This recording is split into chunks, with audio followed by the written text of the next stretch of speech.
Good morning. Good morning, good morning. I guess it's afternoon for some of you. Okay, so let me show you where we are at. Flip camera. Welcome to my favorite place on the whole planet. This is my parents' cabin. My grandparents bought the land the year that I was born, and then my parents built a cabin on it when I was in high school. So I actually don't get to come up here. Aubrey! Okay, let's click on... How do we click on Aubrey? Hold on. Aubrey, will you comment for me? So that I can click on your name to set you as a moderator. We are notifying Sarah. Hello. Thank you, everybody, for your understanding and patience with our slight shift that we made this morning. Apparently... how are we out on sound? And Aubrey, if you can comment for me, then I can make you an admin. Aubrey, there we are. Click on Aubrey. Manage. Add moderator. Beautiful. If any of my other more experienced students, Jason is here. Jason, are you interested in being a moderator? Mostly to help maintain this space as a really nice vibe and space. If so, will you comment for me? And all it is that then you have the ability to block people and comment to people. Awesome. Thanks, Jason. So we're going to wait a few minutes. Manage. Add moderator. Awesome. Thanks. Okay. So we're going to wait a few minutes while people are getting signed on because there was a slight shift this morning. If you're just hopping on here, hi, welcome. I'm Shanté Anderson. This is the live teaching and longer tapping version of the free empath experiment. Today is day 1 of the free empath experiment. I'm so excited. And in the email and all the things that you got from me, Grand Rising Paige, would you like to be my last moderator? That would be much appreciated.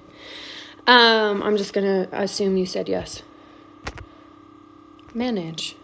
Add moderator. Awesome. Thank you. So we were going to be over on YouTube Live, and between, which we've never done before, and between me and Aubrey, who's my assistant, we thought we had the 24-hour hold thing figured out, and apparently we didn't. And it's more complicated than we had thought. And in order for me to be able to go live off of my phone, I need 50 more subscribers. And we started a new YouTube channel a couple months ago from my old one that I was on before, just because it felt like so much to kind of navigate through to bring up to the current brand. So we started a new one. So if you're here, when we're done, if you'd be sure to go and subscribe to the YouTube account, then we can go live on my phone and not deal with the super complicated shit that's happening on my laptop. So thank you again so much for your patience. And I'm so excited for you to be here. So we are at 16 people. Let's just kind of start with a little bit of breath. If you are on here and you are in the free empath experiment, you are also going to get, this will be uploaded to YouTube. I'm screen recording it. There's supposedly a TikTok download option. Yep, just getting in body. Yeah. There's no rules, just whatever feels good in your body, but bring some movement into it and probably some movement you haven't done yet today. Yeah, there's a TikTok download option. I'm screen recording, Aubrey's screen recording, so this will get uploaded to YouTube afterwards, and then if you're in the free empath experiment, it will get sent out to you as well. 26 people. Okay, we're getting there. We're getting there. Okay. How we feeling, everybody? How's everybody's day going? How is everybody's day going? Moon Witch Dancing, welcome. Paige, welcome. Gloria, hello. Grand Rising, my loves. I don't know where you guys are at. I'm at Mountain Standard Time. I'm currently at my family's cabin, which is in right on the edge of Grand Teton National Park. We're not in the national park, but we're kind of on the edge of it. I'm right on the Idaho-Wyoming border. Out the window, I can see Wyoming from where I'm sitting in Idaho. Jason says he's not doing great. A bit sluggish today, if I'm feeling honest. Just waking up, but doing good. Blessings from NYC. Rooster NYC, beautiful. I'm so 33 people. Now we can get started. That feels good. That feels good. Okay. So welcome to day one of the free empath experiment. My name is Shanté Morgan-Anderson. I am the founder and creative director of Got Lost, Get Found. This space was born out of necessity and my own safe space through and Blackfoot. I'm up off the edge of Palisades. So Got Lost, Get Found was born just out of necessity from my own spiritual awakening journey, a shift into doing intuitive work full time. I've been working and active on social media for about 10 years. I originally started as a fashion blogger my last semester of college, and then I had a corporate marketing and branding career. Left my corporate marketing and branding career through Beachbody as a Beachbody coach. And it started as like, if I lose weight, then I will feel better and I will like myself, which I'd only been on that game for like 26 years, right? That like, I will lose weight and then it'll be better. Pretty quickly, it shifted to kind of this self-love journey. There we go. Padded room. That's perfect for where we're at. And in 2014, exactly a year later from when I committed to being a Beachbody coach, I had my spiritual awakening. And my spiritual awakening for me, while I look back and like my first memories as a child now are seeing my mom's energy frequency, and I always really vividly had really clear clairvoyance as a kid. I've always had really clear clairaudience, which is clear seeing and clear hearing. I grew up in a house where my mother supported and nurtured my intuition. I did not grow up in a magic house by any means. I did not grow up in a spiritual house, but my instinct specifically was really nurtured and facilitated by my mom. And my spiritual awakening was kind of this like instant where I was in a yoga class and was given an offering for a affirmation card. And because of that affirmation card, that day I called off my wedding. And in the process of calling off my wedding, which was only 2 weeks later, like erased this whole version of my life that I'd been living up until that point, erased the whole experience of who I was being, even from my family of origin, and like everything in my life shifted in an instant. And I kind of came from this place where I looked around my life and realized I'd been building my life based on like all these check marks we're supposed to have, right? Go to college and get a degree and get a good job with benefits, and like ended up in a relationship with someone was best friends with my dad. But like, I don't want to be with somebody who's best friends with my dad, right? Like my dad was the most turbulent relationship of my entire life. He wasn't best friends with my dad, and then we got together, and then he became best friends with my dad. And I'd just been, what? He's much younger. He was actually younger than me. I previously had the old boyfriend. That was earlier in my 20s that I did that daddy issues thing. But it was just kind of this shift. And with it came this shift from I no longer trusted the decisions that I was making. And so I went and bought a card deck that was the same card deck I'd been gifted in class, and started just making decisions based on cards. Like I no longer trusted how I was making decisions. So I just drew a card and then did what my intuition told me based off of the card. And then what was really great about that is if things didn't work out how I wanted to or how I thought they were going to work out, it also wasn't my fault. It was the card's fault. And it kind of got to release this like white knuckled control on my life. At the time same time I called off my wedding is the same time I walked into a AA meeting for the first time in my life. I'd been drinking very consistently for about a decade, 4 to 5 days a week at the minimum. That was like me like chilling and being functional. And now nearly 5 years into sobriety, I recognize so much of why I drank and numbed out actually was because of the intuitive senses I was experiencing. It was because of the things that define me as an empath, that I was experiencing people's feelings. I was reading people whether I wanted to or not. I was getting information about everybody around me whether I wanted to or not. I was seeing shit. I was hearing shit, like all of these things that I didn't know how to process and for so long shut off. And here's the thing I'll tell you about shutting off. People are like, oh, I just shut off my abilities. Even if you don't actually shut them off. It's just like a horse putting blinders on. They're just outside of your perception. So you're still experiencing all the same things you were experiencing before. It's just subconsciously and outside of your perception. So while I thought I shut things off, now since I've integrated my intuitive senses, my psychic abilities, my intuitive abilities, like whatever you want to call them, turn off invites. Yeah, leave me alone. We're not going live. I'm going live today. We can schedule and go live a different time. Sorry, what was I saying? I got distracted by somebody saying they wanted to go live with me. So now that I've integrated these things, when I go back now and I have memory recall, I see all of the shit I saw then that I didn't see, because now it's integrated back into my perception. I now have memory recall in bars and I'm seeing people's inner children. Thank you. Yeah, and this is Nick, by the way. Let me introduce you a little bit to our team stuff. So yeah, it's just been this really kind of wild, powerful experience. Spiritual awakening in 2014, I shifted to doing intuitive work full time in 2016. I started by reading cards. And in 2014, when I left that relationship, is when the term empath came to me. Yes, this is being recorded. Is when the term empath came to me, that it was very much categorized as a very like textbook narcissist empath relationship.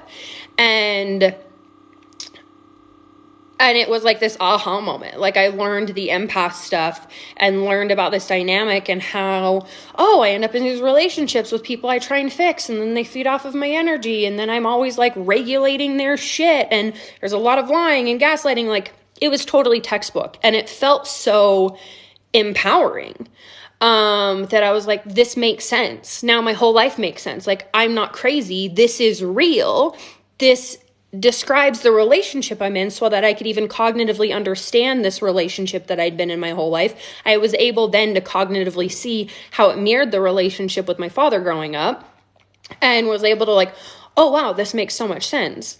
In 2016 is when I started doing intuitive work full time. I got pregnant with my first baby and started seeing things again and started hearing things again, started having really clear clairvoyance and clairaudience again.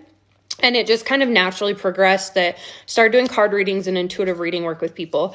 And then in 2018, I went through an intense psychic awakening. Psychic awakening and spiritual awakening are different. If you go through a spiritual awakening and are committed to like engaging with your spiritual awakening and continuing on and specifically doing healing work in the world and working with other individuals, the likelihood that you will go through a psychic awakening is very high. Psychic awakening for me mirrored psychosis. It very often does. Psychic awakening and a psychological crisis are one and the same. You don't really get a psychic awakening without also having a psychological crisis. And I did 35 days of inpatient mental health care treatment. I was 6 weeks postpartum. And in it, for the first time, had a real understanding of the dynamics within my family of origin, and how deeply trauma bonded and enmeshed and like intensively codependent it was. And for the first time in my life at 30 years old, stepped out. It says for me that you're still a moderator, Jason.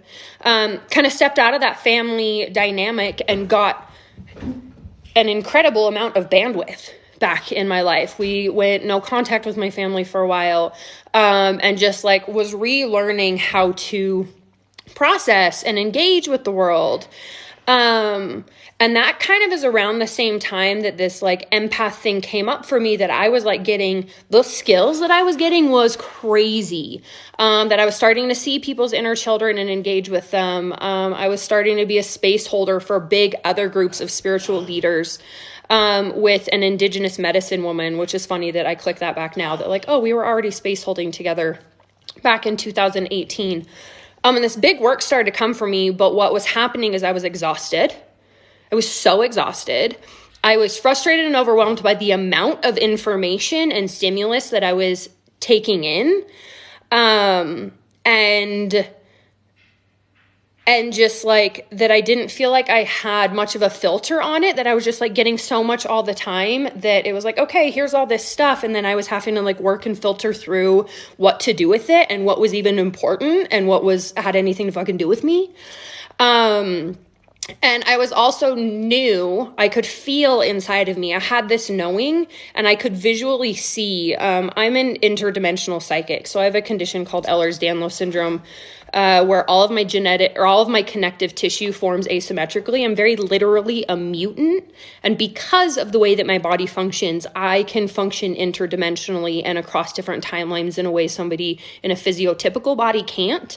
And so I was starting to see these visions of myself in the future and doing this really big, incredible work. And when I would go and reach for it, I would hit this wall. And it was just so frustrating that I would hit this wall and I couldn't get my bandwidth back. And so I sat down in meditation one day, and it was not when I was I'm going to sit in meditation. It was desperation of down at the river, what the fuck is wrong with me? I want all this stuff. Why can't I have it? And this very clear guidance came through that in being an empath, you're being a conduit for other people where you're meant to be a conduit for source. Breathe that in. So in meditation that day, what I was told was in being an empath, you're choosing to be a conduit for other people where you're meant to be a conduit for source. Okay?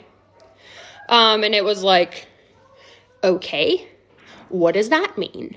So then I go and meet up with my mentor. My mentor, her name is Nancy. She's my fairy godmother. And she's this beautiful crone. She's a woman who offered me the intention card in that yoga class where I called my wedding off. And I've been incredibly blessed and taken care of and just landed in really divine aligned timing.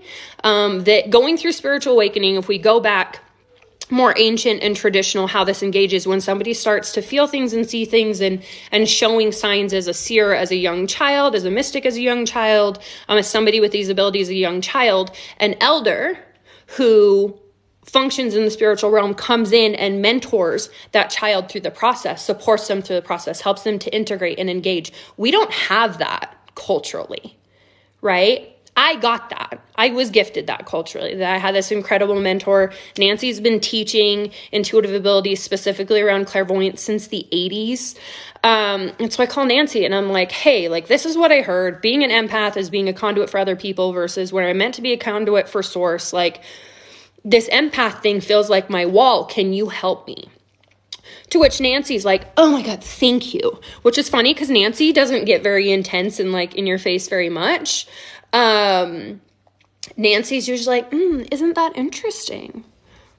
How does that feel for you? Nancy very much lets me do my own process. And this is one of the few days that Nancy was oh my gosh, thank you. And she explained to me how very recent it was that anybody was owning the term empath and that it's a young demographic that's doing so and finding this word and being oh yeah, I'm an empath, and how limiting it is. So then I started doing some research on the term empath. So the term empath originates from a book written in the 1950s. People are always what's the book? And for some reason, I can't ever remember the book. So I'm assuming that I'm not meant to give you the book because for the life of me, I've looked this thing up 20-something times and I can't ever remember the name of a book. So empath originates from a sci-fi book in the 1950s.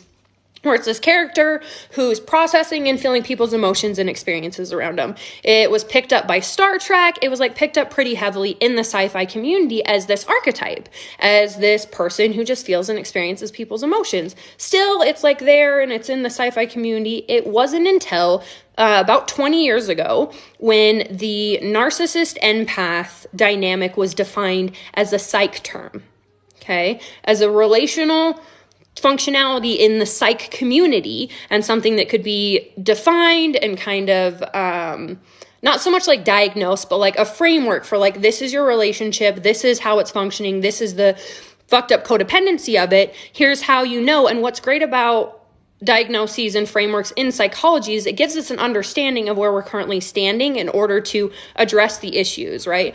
Address the codependencies, address the inconsistencies, address the limiting beliefs and behaviors.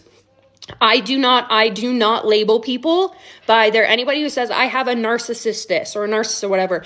I do not label people by their mental illness or mental diagnosis. That in itself is incredibly limiting to your healing. Okay. And I would offer that from the standpoint of my diagnosis in treatment. Breathe. If someone said they're in the middle of an anxiety attack, I want you to tap. Breathe. There you go. Yep, and just tap on your body wherever it feels good. If it doesn't feel safe to stay with us, you don't have to. You could finish watching this later. We'd love to have you. And we're going to do some more intensive tapping at the end. You can also come in here and tap here. Someone like saying, I'm having an anxiety attack and I don't know why. Because this is some intense information. Like, this is some intense aha awarenesses. Like, for me, getting the information, I probably had an anxiety attack in that river, if I can remember correctly, because it was like a breakdown of everything I understood and this version that I had defined myself by that was empowering. Like, I found the empath thing and my life made sense and who I was made sense. And I felt so empowered by it. And then fast forward and I'm not empowered by it anymore. I'm being told clearly by source, like, this is limiting you, and then learning and understanding. So it was defined as a narcissist empath dynamic. And this is a hard part, and this triggers people. So those of you who are being triggered, I see you and I feel you because I've been you. Empath is the other side of the narcissist coin. The relationship does not function singularly. Okay. It's not just a narcissist doesn't find empaths. Part of the defining characteristic of an empath is that our value and worth is found in saving, fixing, and supporting other people by processing their shit. By helping you process your shit and manage your stuff and support you in doing what you can't do by yourself. Therefore, I am valuable. And eventually, I will be good enough for you to make a change fundamentally in who you are. And then I will be worthy, and then I will be enough. Breathe. Rough, right? Sucks. That's the definition of empath as it has shifted to a psych term. So what's important to know is, A, this shifts to a psych term. People start to find empowering connection in it, start to find healing in it because, holy shit, this makes sense. But the majority energy of empath is no longer as this like fun sci-fi archetype, which in itself is pretty fucked up and codependent, but it's as a psych term. It's like, it doesn't matter what your definition of queer is. Queer used to be a derogatory term for those in the LGBTQ community. It has been reappropriated by the LGBTQ community to function as the overall umbrella as we're queer. The energy of where a word holds collectively is where the energy of where you're participating. Okay? So when I had that aha moment, Nancy explained to me, like, yeah, like, it's not until recently you own it. So I start to do all this research. I had this aha moment and I'm like, well, I'm not interested in that. So if the problems with empath are that we're functioning and processing other people's feelings, and it's this, like, I'm finding my worth in processing other people's shit. Of course, being an empath is being a conduit for other people versus being a conduit for source. I'm processing all the other human beings around me. Of course, I'm getting more information than I can understand. Of course, it feels like there's just a bunch of shit that I then have to sift through to figure out what's mine because I'm just taking in everybody's shit, right? So in it, I make this shift. I decide then and there, immediately after this conversation with Nancy, the same day I do all this research, I'm like, I'm not owning empath anymore. And I start to focus my research on my intuitive senses. The intuitive senses we focus on and I teach in the 1111 experience, which the free empath experiment is a light version of the 1111 experience, is the original intuitive senses defined back in the 1800s in France. There's some new terms that are coming up, which we'll talk about more this week, like clear empathy. I do not agree or subscribe to the intuitive sense clear empathy. This idea that, like, we're just redefining shit, I don't agree with. And for the majority of, like, when I seek out books about educating myself on really intensive spiritual topics like starseed information or astral traveling or alternate dimensional realities, I go pre-80s to get my information because that's pre the internet. That's pre people just like, it's lived experience. That's old school spirituality with like human connection and source aligning and like lived experience. And so I did the same thing when I was going for my intuitive senses. My first child was even born on 11/11. Welcome to the Get Found fam. So the intuitive senses we're going to talk about this week, and the ones that people typically define as empath, are clairsentience, which is clear feeling, and claircognizance, which is clear knowing. Okay. There'll be an email, and we're going to get into the definitions pretty deeply of those tomorrow, but those are the two that we're going to cover. And those are the two I really connected to when I looked into what am I defining as empath. Okay, I'm defining these things as empath, but what they actually are clairsentience and claircognizance. Okay. So somebody posted a message or posted a comment on my video right before we got on this morning. And it said, it was my video talking about that there's this thing going around where people are like, oh, you being an empath and your intuitive abilities and your intuitive senses are just a trauma response. Let me explain the difference to you about this, okay? Your intuitive senses, so when I'm saying intuitive senses, someone says, what's the difference between intuition and claircognizance? Intuition is the umbrella term for all of your intuitive senses, okay?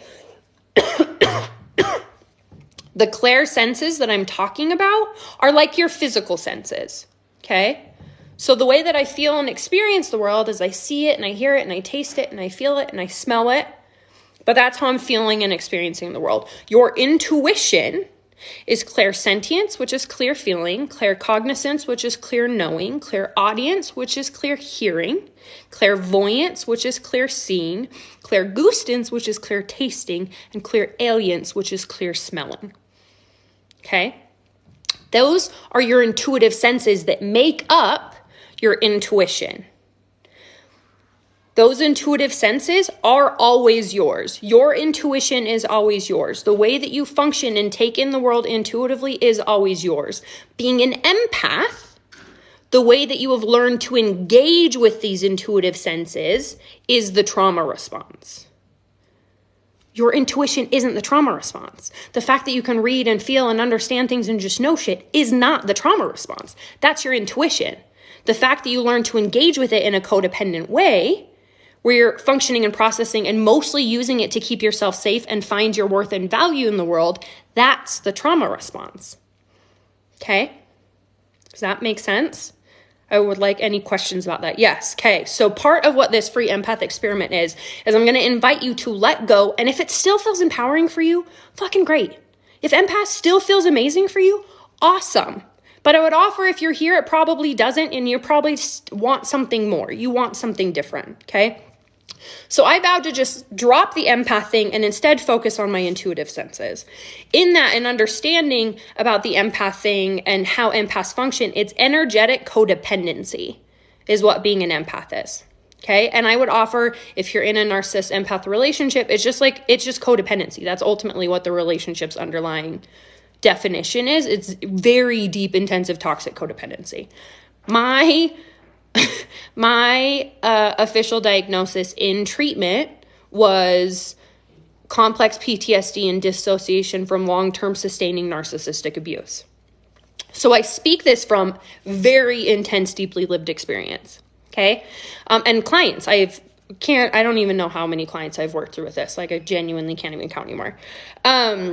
So with that shift, is where I learned how to set, my first thing that Nancy kind of supported me with was learning how to set foundational energetic boundaries. Who has heard about shielding? Who has heard about shielding? So often people are empaths are like, oh yeah, but I just do shielding. What I'm going to give you about shielding. If you're going out in the world and I'm shielding, right? Like, I'm just like going out in the world and I'm like shielding. I'm like, got to shield up and I'm making sure nothing comes at me and like, I'm good and I'm shielding. That is not sustainable. Shielding's not sustainable. Shielding is a defensive way of engaging in the world. Shielding is just constantly function. It's the same thing. It's a trauma response. Like, oh, I'm going to just like hold all your shit at bay. The difference between shielding and what I teach, which is foundational energetic boundaries, is that you're no longer holding things back. You just get very clear on what you're going to take and what you're going to not. You get very clear on what's yours and what somebody else's. And the more that you practice your foundational energetic boundaries, what's somebody else's stays somebody else's and what's yours stays yours. It's also very clear my energetic boundaries and the energetic boundaries I teach are very clear on what are you willing to take and what are you not, right? The difference between like shielding and boundaries is like, well, being around my family makes me feel like shit and they constantly say things to me and they're really terrible to me and I feel awful the whole time I'm there, but I'm going to go, I used to do this. This didn't aha for me until this last Christmas, but I used to go to these family things and I knew that I was going to feel that way. So I just planned every like 45 minutes to an hour, I'd go to the bathroom and have a mild anxiety attack and do some crystal therapy. And then I would come back out. And then I would go back in every 45 minutes to an hour later because I was just engaging with my family. And that's what you're supposed to do because that's where you're supposed to be, right? Shielding versus I now no longer engage with shit or go to family functions during the holidays. Why? Because I just felt like shit and was having anxiety attacks all the time. So now I stay at home with my family and redefine things for myself. Boundaries versus shielding. Totally different. Okay. So that's what I'm going to offer to you this week is letting go of the empath thing. And instead, let's focus on clairsentience and claircognizance. Today, you got an email that has a meditation in it. And in that meditation, it's about... in that meditation, there's some questions. I'm going to come back and answer questions. Let me finish these points real quick. And if Aubrey is able to answer that, yes, that's why you're so tired being around people. I will, if you want to write questions, you can put them in the little questions box thing and I'll come back to them before we get off. I've only got a few more points that I want to make. So letting go of the empath thing and instead focusing on your intuitive senses, meditation in the email is about creating a bubble around yourself, which is kind of some like temporary boundaries because the boundary setting meditation in 1111 is a pretty intensive process that has some work that goes into leading up to it. It's also the best work that I've ever done. And I think will stand the test of time for a long time as some of the best work I've ever done. But in this meditation, you kind of get some temporary boundaries. And it's this bubble around yourself. It's about 8 feet. Healthy energetic boundaries are actually between like 8 and 13 feet. So when we do foundational energetic boundaries in 1111, I think we go between 13 and 18 feet. And I'll explain to you some of that too, a little bit what that means. And then you set up a mailbox in this meditation and it can be a basket. I've had somebody before like set up like a full post office kind of situation, which is what I currently have outside of my energetic boundaries is like a full postal system, maybe a mailbox, kind of whatever it is, where instead of processing the input that you're getting outside of those energetic boundaries, what you're naturally taking is landing in that mailbox instead. Okay. So I'm not telling you to just like total hardline boundary, stop engaging and taking anything in the world because that isn't rational or logical. Like to ask you to make that big of a shift doesn't make any sense. So instead we're creating this boundary and saying, okay, for the next 5 days. And the boundary in the meditation is set up through this timeline, dimension, realm, reality, and all others, including the space between. And then we also update it in the Akashic records for the next 5 days. After those 5 days, that'll drop out of your Akashic records. The Akashic records is a library of anything, everything that has ever been, everything that can be or will be from past, present, and future. It's the way that your soul updates its journey. I'm a collective Akashic record keeper, a level of work I could have never done if I was still owning Empath. The kind of work I can do now is fucking crazy. It's insane. And so I wanted to touch on that like that in itself might feel like pretty intense, but it's just a 5-day thing. And at any point you can drop that out of your Akashic records. If you have any questions about that, you can send us emails. And the point of that mailbox setup is that now throughout this next week, as you're starting to notice the difference in the way that you're engaging with the world and starting because you've now set up this bubble, you'll start to be able to notice when people's shit comes at you. And what's great is now you get to go, oh, hey, no, thank you, and send things back outside of your boundaries.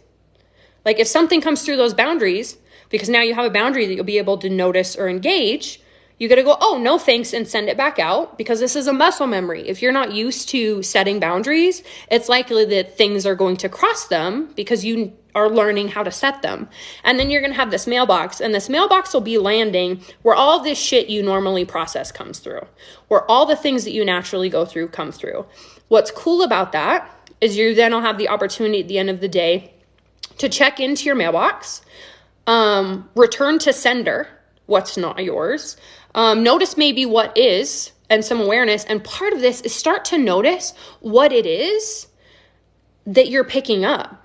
Because it's likely that you're probably picking up the same story, the same frequency, the same vibration, the same feeling repetitively that can go back to your lived experience in childhood. That's a feeling, story, whatever, that you naturally got good at picking up and processing. Okay? Your system is probably attuned. I worked with somebody recently whose system was attuned that they just pick up grief. They pick up grief all the time. They process grief, to which they said, but I'm good at it. So, do you want to be a death doula? No. Okay, well then why are you processing grief all the time?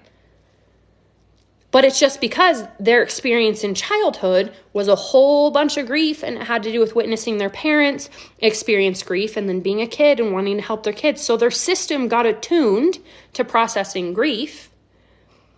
You can change what your system is attuned to. You are in charge of your system. So knowing what's in your mailbox is important because that's your guiding system for where you're healing to change your vibration and your frequency. Breathe. We also don't raise our vibration. We heal our vibration. Our natural vibration is worthiness and connection and divine unconditional love. And then we pick up stories in our life and in our epigenetics and in our lived experience that tells us something different. We don't raise our vibration, we heal our vibration. Our natural vibration is here, and then we heal it. If you are an addict or an alcoholic, your intuitive senses are already incredibly fucking tuned, just tuned to danger. An addict's ability to find drugs when they have no money, it's impressive, y'all. It's impressive. Your intuition is strong. It's just attuned to the wrong thing. Okay. Okay. So what somebody said in my comments, and then I want to take questions, and then we're going to do some tapping because I want to do some tapping today. And there's a 3-minute tapping over here on TikTok. Someone said, I see empath as being a gift. I use it every day to read people in situations. I'm just sick of the shit that comes with it. Can I heal and still keep these gifts for reading? Those gifts are always yours. The way you're functioning with them is the thing that you can change. And here's kind of the metaphor I've been using in teaching. Okay, so let's say you naturally have this affinity for cooking. You intuitively cook really well. You just know what ingredients go with it. You love cooking. So, okay, I'm really good at cooking. I love doing this. So you go and get a job as a line cook. I don't know if anybody else has ever worked in a restaurant in the service industry. It's my first real job was as a hostess at Texas Roadhouse.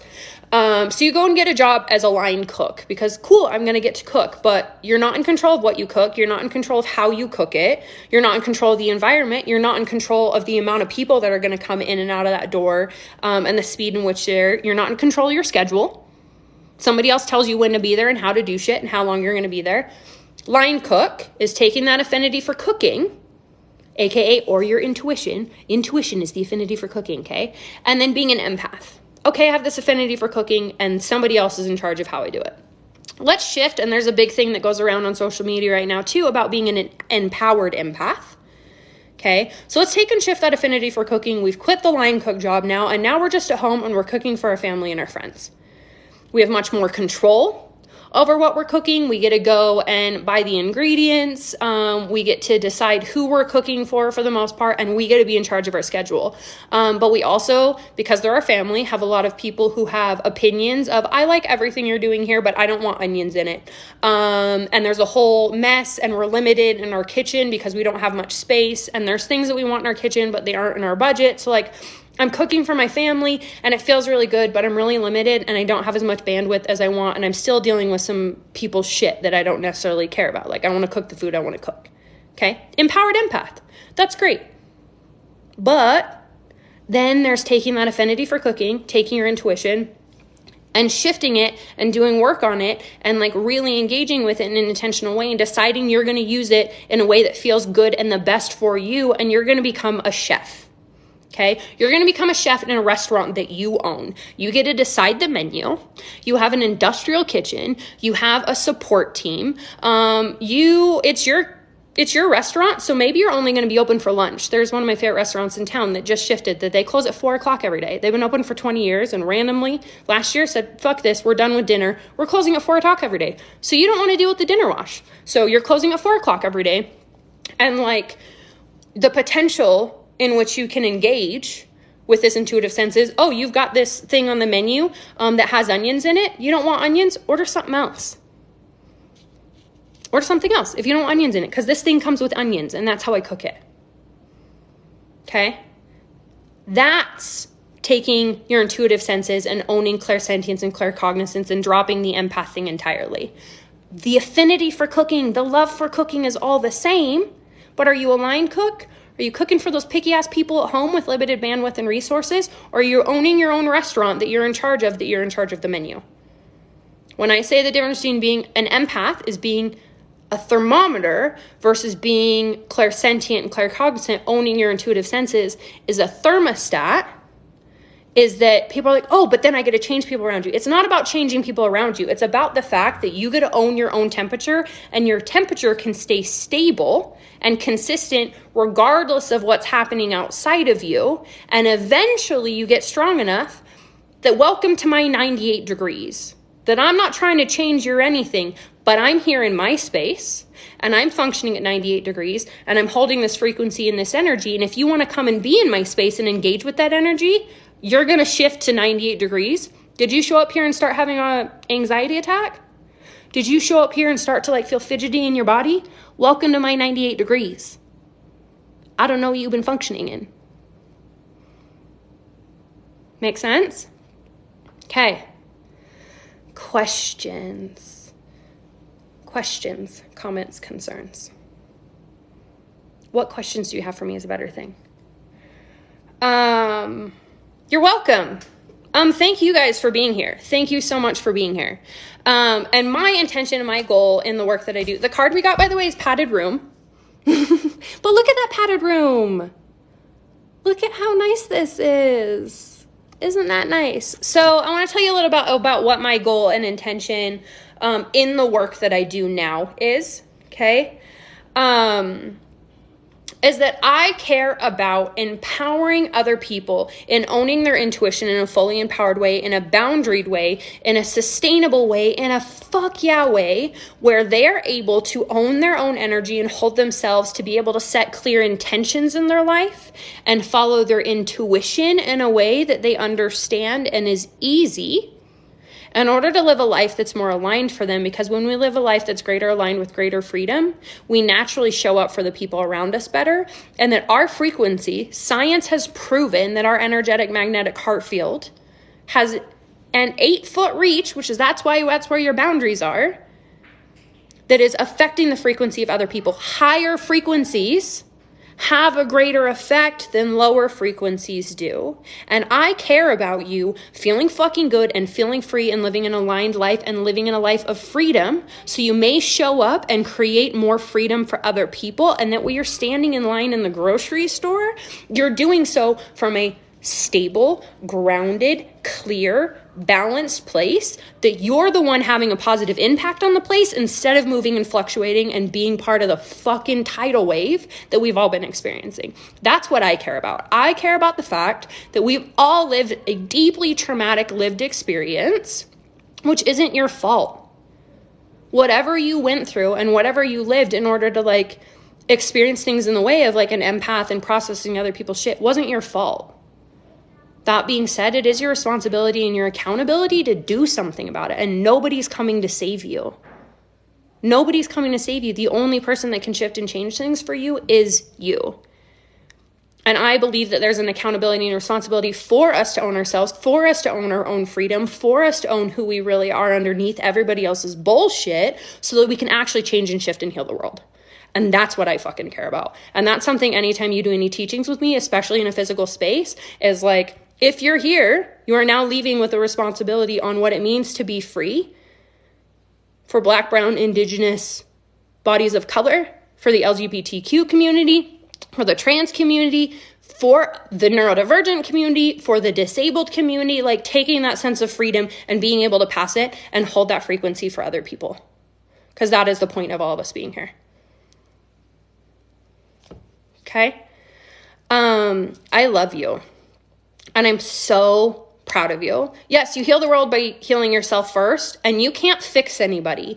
And you taking on other people's shit is a deep hindrance to them and to yourself, which we'll talk more about later this week. Yeah. And I love you and I believe in you. And Got Lost, Get Found is named what it is because if you're feeling lost, great, sit the fuck down and find yourself. And I will offer you space to do so and resources and guidance and a support system and a community to support you in that. But nobody can find you, but you can find yourself. And the way you do that is not by doing a bunch of shit. It's about sitting the fuck down, getting still, and finding yourself. Okay? Let's do a little bit of tapping. Let me answer questions real quick, and then we'll do a little bit of tapping. How do you sign up for the email or for the rest? You can do that at the website, the link in my bio. Yes, that's why you're so tired being around other people. Shielding causes a loss and disconnection with gifts. Yes, because we have limited bandwidth.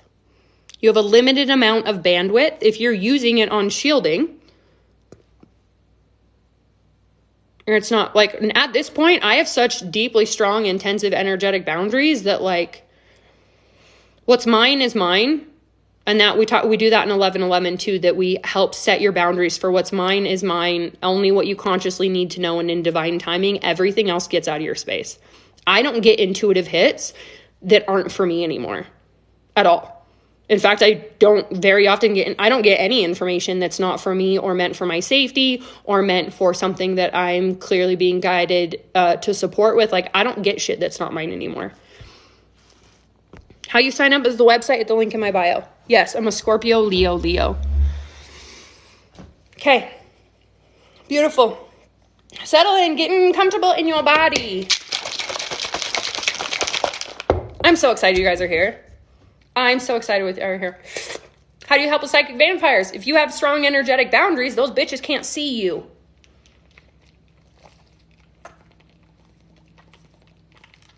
If you have energetic boundaries, energy vampires can't see you. For real. And you'll be able to see them from a mile away. Yep, not that one. And then what I do is if I've got that, I set a stronger, fortified energetic boundary. Those motherfuckers can't see me. Yes. How do you do that? I teach you in 11:11.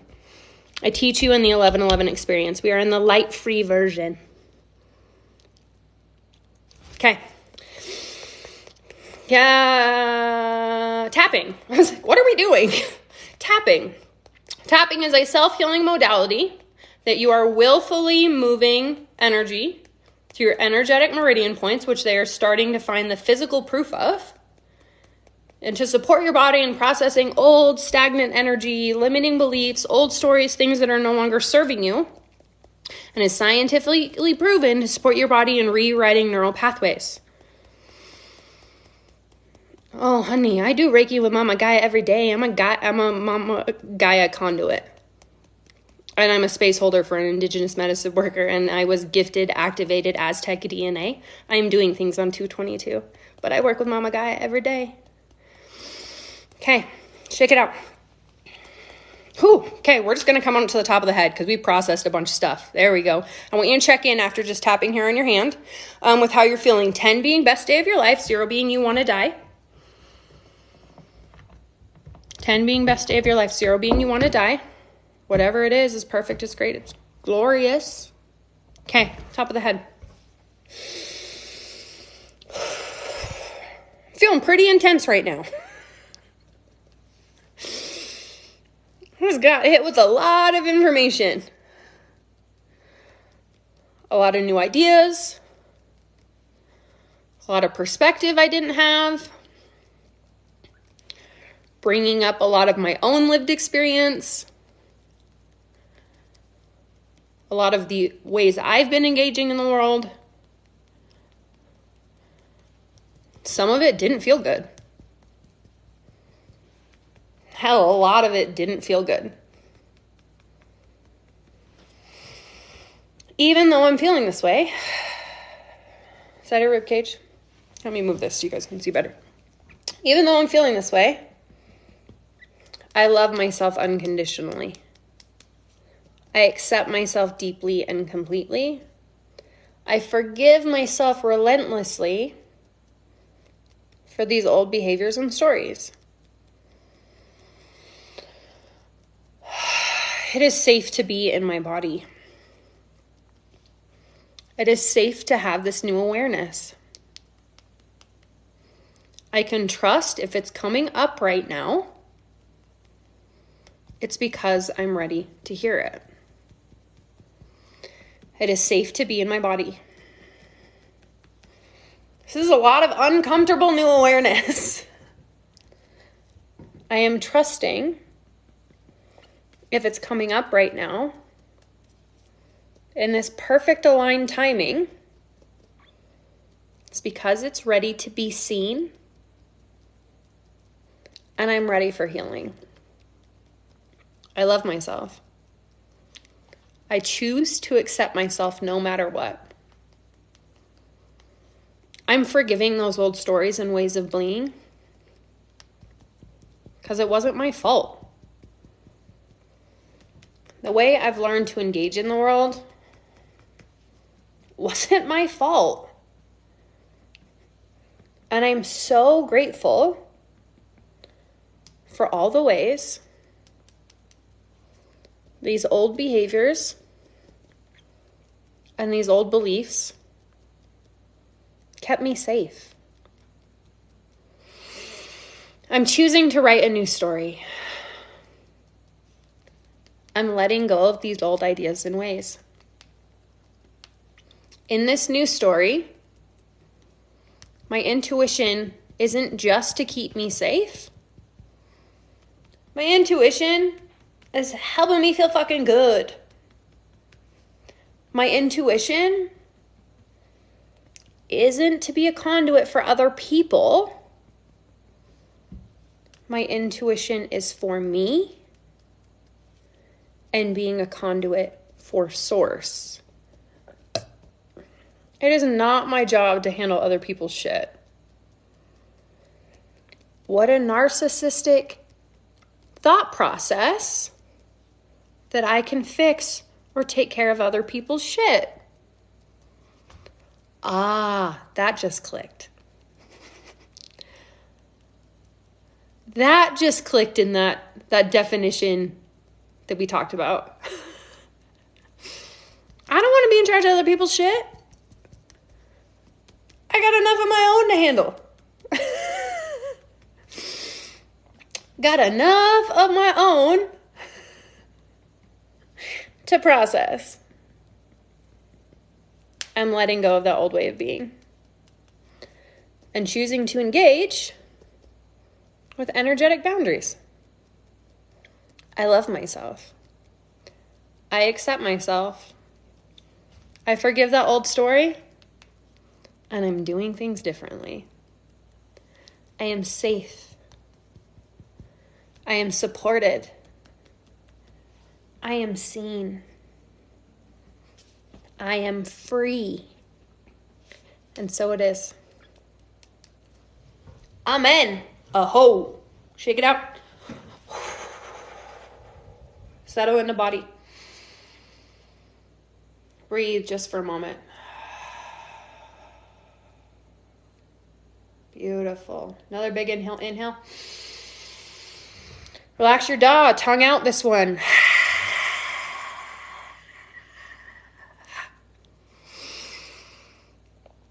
Thank you. Thank you. Thank you. Thank you.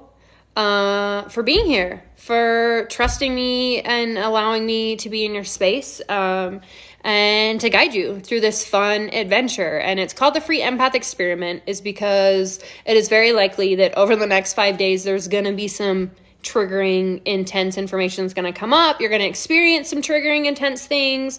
As you set these boundaries, things in your life are going to shift. Relationships are going to have some maybe tension and turbulence to them as you're changing the rules to them. And it's called an experiment is because we're just saying, let's just try it for 5 days. Let's just try it for 5 days and see how you feel, see how things change. And then at the end of 5 days, decide what you want to do with it. As I mentioned before slightly in this, that this is a little sample light version of the 1111 experience, which I'm going to be talking about through this week too. You are of no obligation or no pressure to engage with the 1111 experience. This is a gift for you. This is a free experience for you and for what clearly the source and divine was guided to give and offer in the world right now. And so if you would like to see more information on the 1111 experience, you can do that on my website. I also have February's Reiki jar is open, which is where I offer you energy work every single day, and it has a theme every month. February's month is innovation and inspiration. You can also sign up for that. The link in my bio, it's a Patreon. And I'm just looking forward to spending the next 5 days with you. There will be tapping up every single morning. We're going to start to shift. The plan has been to do live over on YouTube. This, I don't know how, this actually felt pretty good to be over here on TikTok. And I think people who weren't going to be here otherwise got to be here. So we'll kind of feel into that. But it will be posted on YouTube. If you could go and subscribe to my YouTube so I have the option of going live on my phone, that would be really amazing. And also if you go over to Instagram and follow over there, there'll be different content and info over there. I love you. And I'm proud of you. And this was an incredibly brave to show up for yourself and decide to work through some things and move through some things, and try to do things differently. And nothing changes if nothing changes. And this is a big fucking change. And I want you to take a moment of like honoring that in yourself, that like, this is a big deal. And what you're capable of, if you naturally know have these gifts, what you're capable of in the world is so much far surpassing than you can even comprehend. And letting go of doing it for other people and doing it for yourself genuinely makes the world a better place than thinking you're doing it for other people. I don't do this work for other people. I do this work for myself, and it makes me feel fulfilled to show up and support other people. And because this is my mission and where I'm supposed to be. But that's about me. But then it works for you, right? Cool how that works, right? Because that's always people's things. Like, if I'm not an empath, I can't help people. Like, no, you fucking can, just in a better way. Okay. I love you. If you have any questions, I didn't get any more questions. You can send us, respond back on an email. If you're not signed up and would like to be, you can go do so at our website. I'd love if you invite others to this. If you know other people, you're like, oh shit, other people need this. And be sure to do that mailbox meditation. Be sure to do that mailbox meditation. Okay. Bye-bye. Mwah.